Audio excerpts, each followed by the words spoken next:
আজকে আমি এক্সপ্লেন করব একটি ইন্দোনেশিয়ান হরর মুভিকে, যেটা বাস্তব ঘটনা দ্বারা অনুপ্রাণিত। এই মুভিটির নাম সেও দিনো। এই মুভিটির আইএমডিবি রেটিং রয়েছে 6.1 আউট অফ 10 এবং 90% গুগল ইউজাররা এটিকে পছন্দ করেছেন, অর্থাৎ মুভিটি বেশ ভালো। এর ডিরেক্টর হলেন কিমো ইস্টাম্বুয়েল এবং সেও দিনের ইংরেজি মানে হয় হে 1000 ডেজ, 1000 দিন।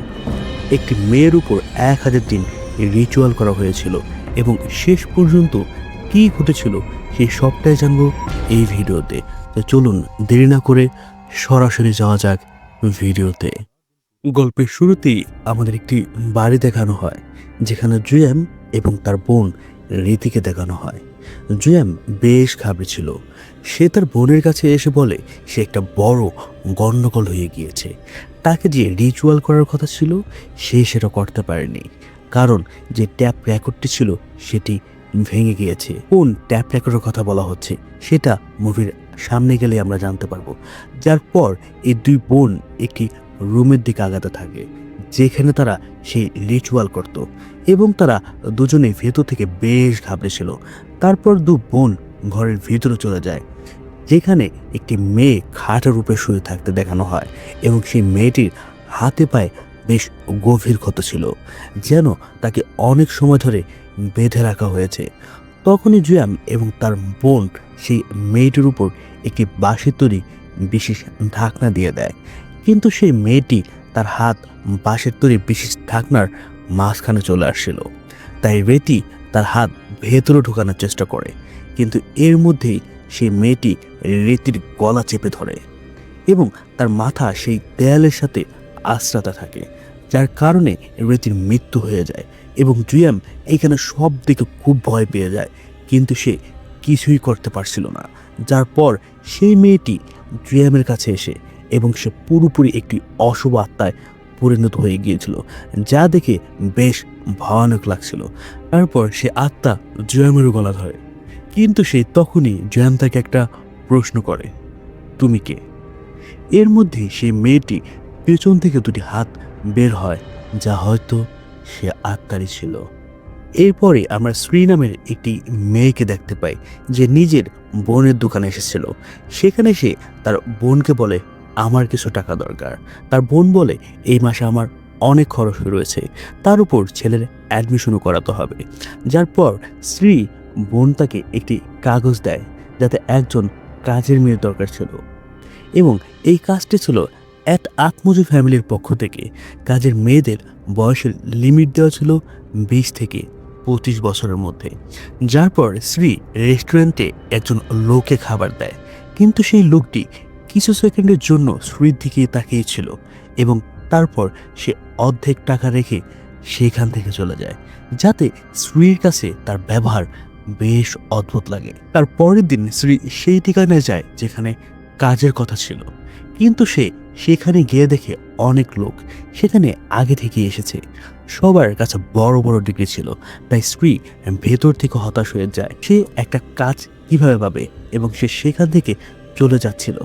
তখনই এরই মধ্যে স্ত্রী একটা গাড়ির সঙ্গে ধাক্কা খায়, যেটা আত্মজ ফ্যামিলি ছিল। তারপর একজন লেডি সেই গাড়ি থেকে নামে এবং স্ত্রীকে সামলান এবং আমরা সেখানে সেই রেস্টুরেন্টের লোকটিকেও দেখতে পাই, যে সেই ফ্যামিলির একজন ড্রাইভার ছিলেন।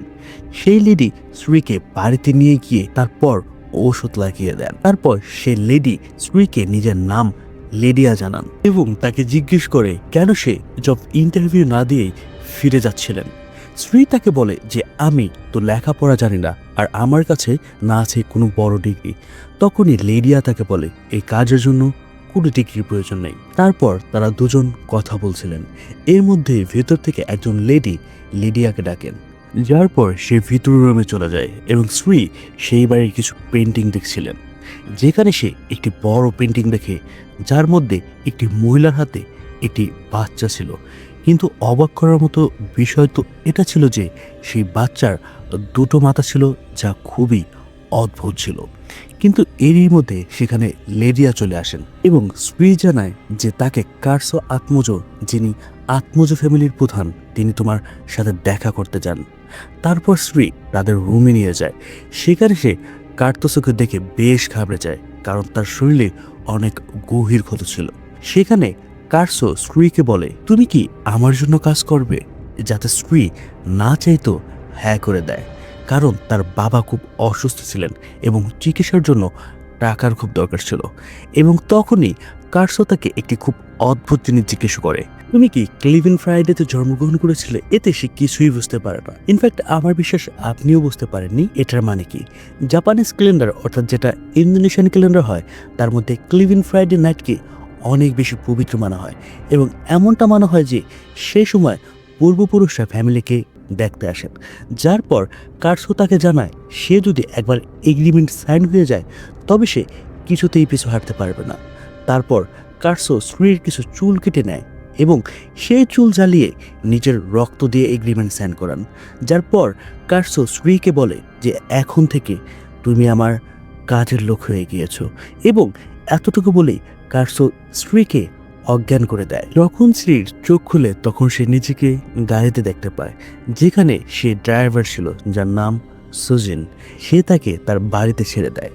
সে তাকে এটা বলে যে আমি তোমার সাথে পরে কিছু কথা বলবো, এবং এটুকু বলে সে সেখান থেকে চলে যায়।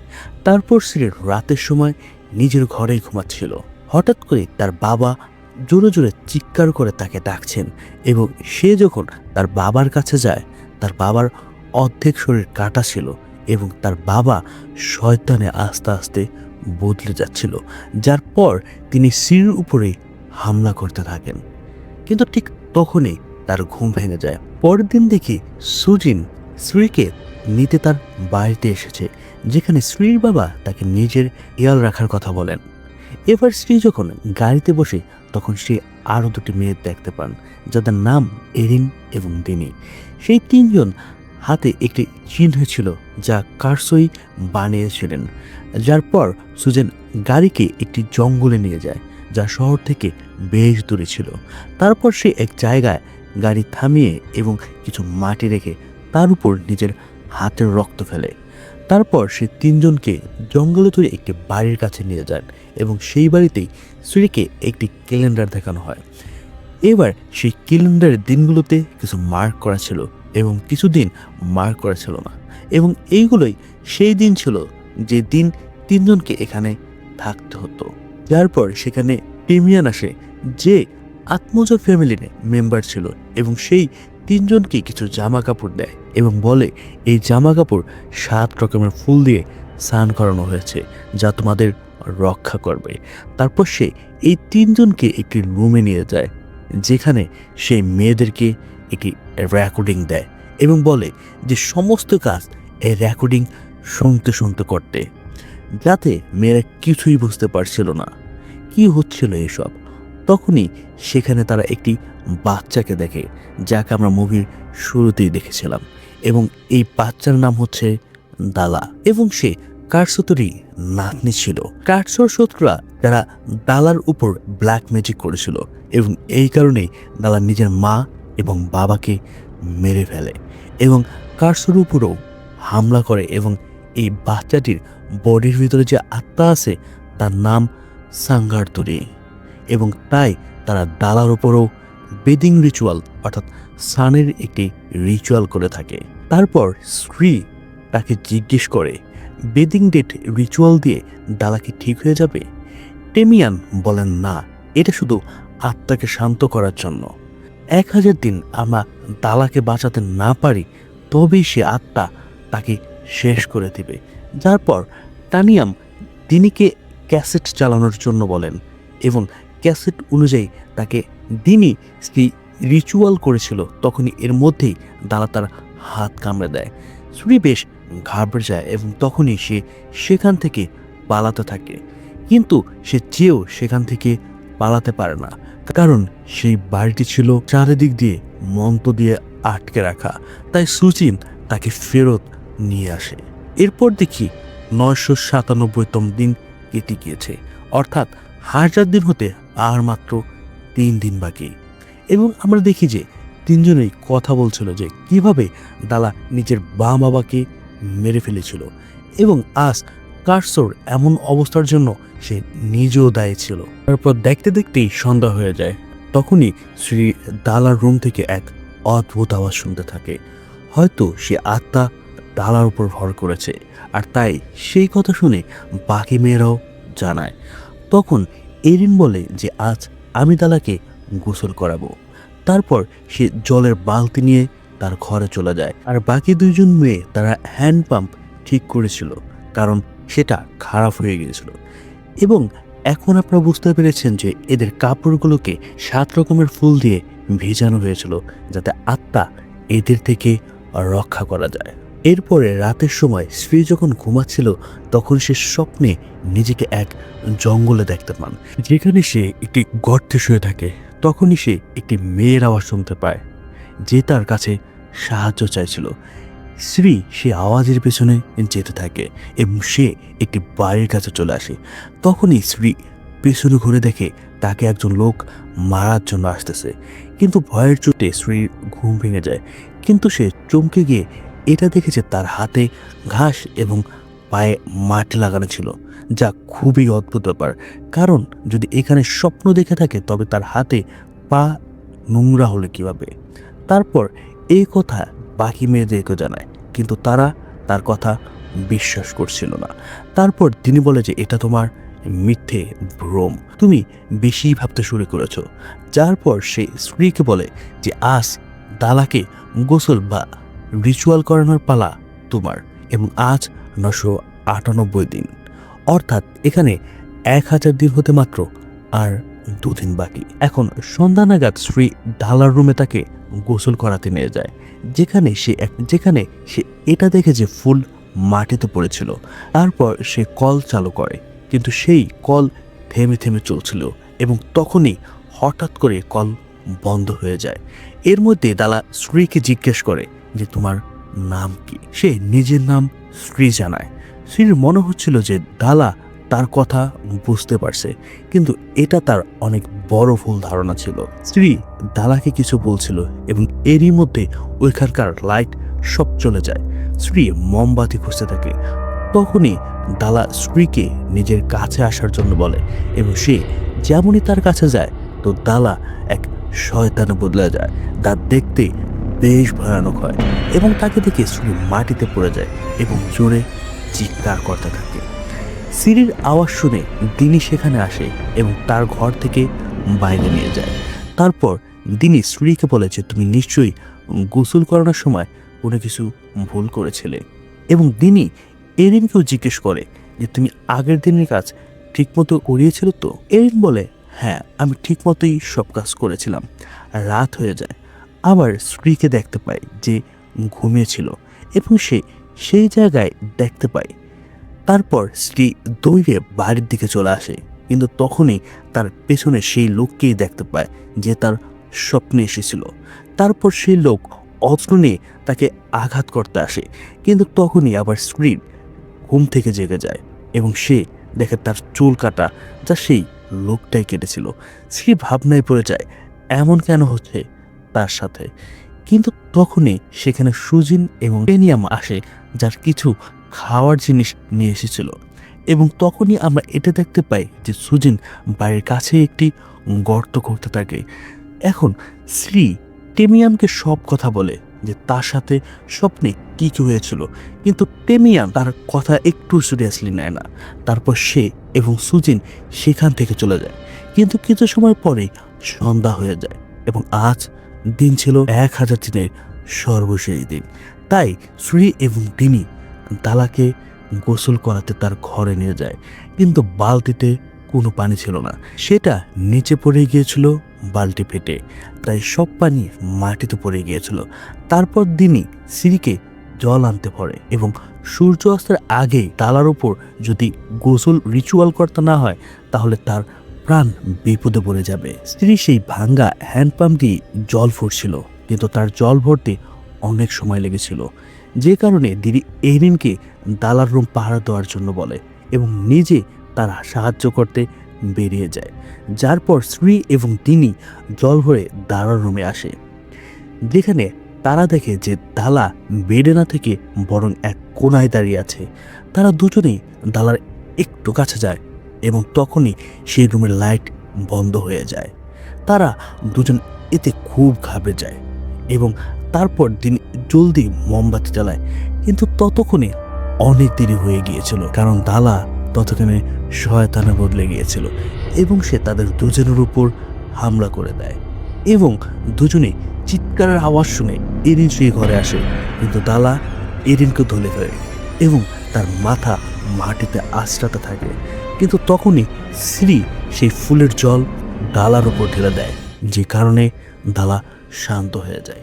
তারপর তারা তিনজন দালাকে বেডে বেঁধে দেয়, কিন্তু তখনই সে তাদের এটা বলে যে তোমরা তিনজনেই কি ক্লেভেন ফ্রাইডের জন্মগ্রহণ করেছিলে এবং এই বলে যে তোমাদের নিজেদের জীবন আমার হাতে তুলে দিতে হবে। এটা শুনে সবাই ভয় পেয়ে যায়, কারণ ক্লেভেন ফ্রাইডের দিন যারা জন্মগ্রহণ করে তাদের অত্যন্ত পবিত্র বলে মানা হয়, যা আমি আপনাদেরকে আগেও বলেছিলাম। এবং তাদের মনে হয় যে হয়তো কার্সই আমাদের জীবন দালার জীবনের সাথে রিপ্লেস বা পরিবর্তন করতে চায়। বেশ ঘাবড়ে যায় এই কথা ভেবে এবং কাঁদতে থাকে। তখনই দিনি বলে যে এমন কিছুই হতে যাচ্ছে না, এমনিতেও সে 1000 দিন পূর্ণ হয়ে গিয়েছে, আমার বিশ্বাস যে টেমিনিয়াম এমনটা হতে দেবেন না। পরের দিন যখন তিনজন ঘুম থেকে উঠে তো দেখে দালার রুম খোলা ছিল এবং দালা রুমে ছিল না, যে কারণে তিনজন টেনশন চলে আসে। তখনই তিনি বলে যে দালা জঙ্গলের গণ্ডির বাইরে যায়নি, কারণ সে জাদু দিয়ে আটকে রেখেছিল। তারপর তিনটি মেয়ে আলাদা আলাদা দিকে তাকে খুঁজতে বেরিয়ে পড়ে, যেখানে দিনে দেখে যে একটি ছাতা পড়েছিল, তাই সে ছাতাটিকে তোলে। এর মধ্যেই কেউ পেছন থেকে তাকে মারে, যে কারণে সে অজ্ঞান হয়ে যায়। অন্যদিকে আমরা স্ত্রীকে দেখতে পাই যে অন্য ছাতার কাছে ছিল। তখনই তার উপর দালা পেছন থেকে অ্যাটাক করে দেয় এবং তার গলা টিপতে থাকে। এতে স্ত্রী সাহায্যের জন্য চিৎকার করতে থাকে, কিন্তু তখনই সেখানে টেমিনিয়াম চলে আসেন এবং দালার উপর সেই ফুলের জল ঢেলে দেন। তারপর টেমিনিয়াম তাকে বাঁধতে থাকেন, কিন্তু এরই মধ্যে এরিন পেছন থেকে এসে টেমিনিয়ার উপর ছুরি মেরে দেয় এবং টেমিনিয়াম আহত হয়ে যান। এরপর এরিন দালাকে ছাড়াতে থাকে এবং এসব থেকে শ্রী কিছুই বুঝতে পারছিল না। তখনই শ্রী এরিনকে থামানোর চেষ্টা করে, কিন্তু এরিন তার উপর হামলা করে দেয় এবং তাকে যা বলে যে এসব আমিই করেছি। এর মানে এটা ছিল যে এখন পর্যন্ত যা কিছু ঘরে ভুল ছিল তার পেছনে এরিনের হাত ছিল, যেমন দালাকে ঠিকভাবে গোসল রিচুয়াল না করানো, বালতি ফাটিয়ে দেওয়া এবং দালার রুম খুলে দেওয়া, আজাদ করে দেওয়া। এরিন আসলে কার্সোর শত্রু ছিল। নীতির মাস্টার সাবদুর কথায় এসব করেছিল। এরিনি শ্রীকেও মারার চেষ্টা করতে থাকে, কিন্তু তখনই শ্রী তাকে ধাক্কা দেয় এবং মাথায় আঘাত লাগার কারণে এরিনির মৃত্যু হয়ে যায়।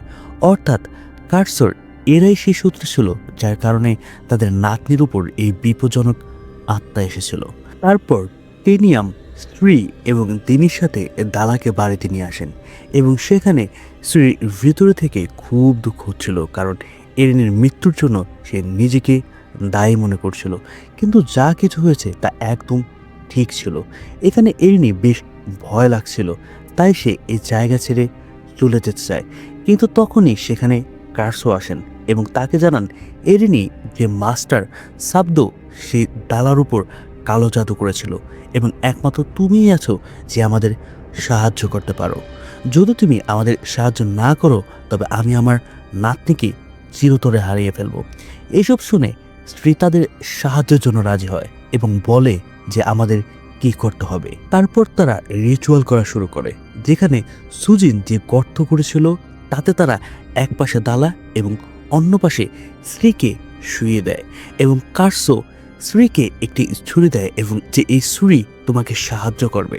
তারপর সুজিন সিরের উপর রক্তের জল ঢালে, যে কারণে স্ত্রীর জন্য অন্য জগতের রাস্তা খুলে যায় এবং সে জায়গায় পৌঁছে যায় যা তার জন্য স্বপ্নে আসতো।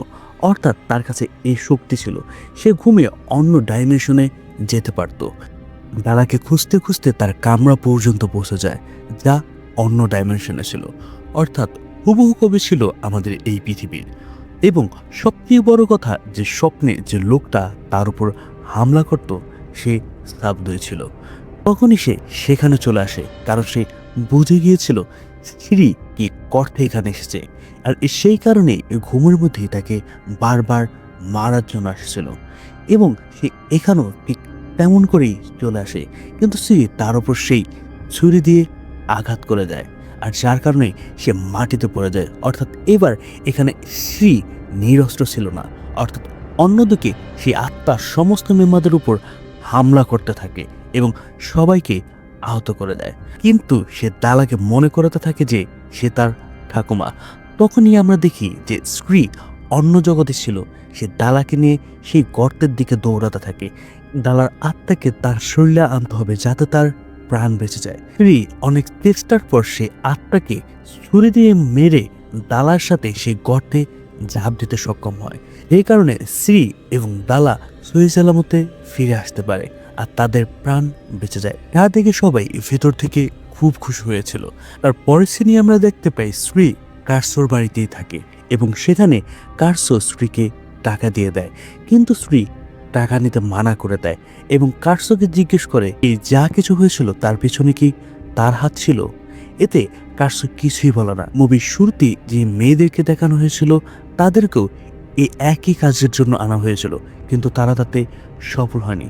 তারপর স্ত্রী সবাইকে গুড বাই বলে সুজিনের সাথে গাড়িতে করে নিজের বাড়ি যাচ্ছিল, কিন্তু তখনই সুজিন তাকে বলে যে সে আগে সাবদুর ওখানে কাজ করত এবং সাবদুর ফ্যামিলিকে আত্মজ ফ্যামিলি সবাইকে মেরে ফেলে। অর্থাৎ এখানে আত্মজ ফ্যামিলি কোনো ধোয়া তুলসী পাতা ছিল না, তারাও এখানে অনেক বড় ভুল করেছিল, যার বদলা সাবদ তাদের থেকে নিচ্ছিলেন। এটা শুনে স্ত্রী একেবারে ঠ হয়ে যায়। অন্যদিকে আমরা দেখতে পাই সেই ভয়ানক আত্মা সাবদুর মাথা কেটে তার হাতে রেখে দিয়েছিল। এমনটা করার কারণ ছিল যে সাবদ তাকে কথা দিয়েছিল দালার শরীর তাকে সে উপহার হিসেবে দেবে, কিন্তু এখানে সাবদ তার কথা রাখতে পারেনি। আর এটার সাথে সাথেই সেউদিনও মুভির এখানেই শেষ হয়ে যায়। বক্স অফিসে এই মুভিটি $11 মিলিয়ন আয় করেছে এবং এই মুভিটি দুটি ভাষায় অ্যাভেলেবেল রয়েছে, ইন্দোনেশিয়ান এবং জাপানিজ। যাই হোক, আশা করি আপনাদের এই হরর মিস্ট্রি ফিল্মটি পছন্দ হয়েছে। যদি পছন্দ হয়ে থাকে আর ভিডিওটি যদি ভালো লেগে থাকে তাহলে একটি লাইক করে দিবেন। চ্যানেলে নতুন হলে সাবস্ক্রাইব করে নিন। তো আমি আপনাদের সাথে দেখা করছি পরবর্তী ভিডিওতে। ততক্ষণ পর্যন্ত সুস্থ থাকবেন, ভালো থাকবেন, এই কামনায় শেষ করছি। আল্লাহ হাফেজ।